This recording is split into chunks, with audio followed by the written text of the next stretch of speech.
চলুন বন্ধুরা, কলকাতা আর পাঞ্জাবের টিমকে টাটা গুড বাই বলে দিন। পরশুদিনের ম্যাচ জেতার পর পাঞ্জাব বলেছিল আমরা যে কামব্যাক করেছি এবার আমরা ফাইনাল ম্যাচের ট্রফি জিতেই ছাড়বো। আর কলকাতাও ভেবেছিল তারা মাত্র 12 ওভার 3 বলেই ম্যাচ শেষ করে তারা পাঞ্জাবকে সাইড করে কোয়ালিফাই করে যাবে। কিন্তু রাজস্থান এই দুই টিমকেই ঘাড় ধাক্কা দিয়ে বের করে দিয়েছে। রাজস্থান বলে আমরা তো আর আইপিএলে 12 ভাজা বিক্রি করতে আসিনি, তাই না?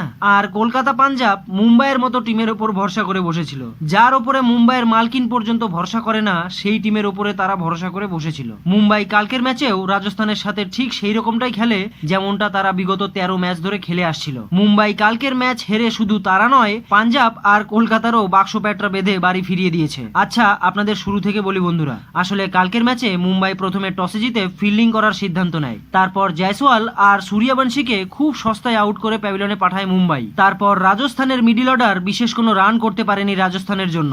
তখন তো মনে হচ্ছিল রাজস্থান হয়তো 160-70 রানেই নিপটে যাবে, কিন্তু মুম্বাইয়ের কপাল এতটাই খারাপ যে রাজস্থানের জোফরা আর্চার শেষে এসে মাত্র 15 বলে 32 রান করে ফেলে, যার কারণে রাজস্থান মুম্বাইয়ের সামনে 20 ওভারে 205 রান করে 206 রানের টার্গেট দেয় মুম্বাইকে জেতার জন্য। তারপর রোহিত শর্মা ব্যাট ধরতে এসে সেই আবারও 0 রানে আউট হয়ে প্যাভিলিয়নে ফেরে। রায়াল রিকালটন আর তিলক বর্মাও খুব শিগগিরই আউট হয়। পাওয়ার প্লেতেই মুম্বাই 4 উইকেট হারিয়ে হেগে ফেলে। তারপর হঠাৎ করে সূর্যকুমার যাদব ফর্মে চলে আসে, আর তার সাথে সাথে হার্দিক পান্ডিয়াও পুরো পেটানো শুরু করেছিল। কিন্তু কথায় আছে না, 4 দিন লাইট তারপরে অন্ধকার, ঠিক সেই রকমটাই অবস্থা হয় মুম্বাইয়ের। শেষে রান রেট বেশি হয়ে যাওয়ার কারণে মুম্বাইয়ের উইকেট পড়তেই থাকে, যার ফলে রাজস্থান 30 রানে ম্যাচ জিতে টপ 4-এ তাদের নাম একেবারে সিল করে নিল।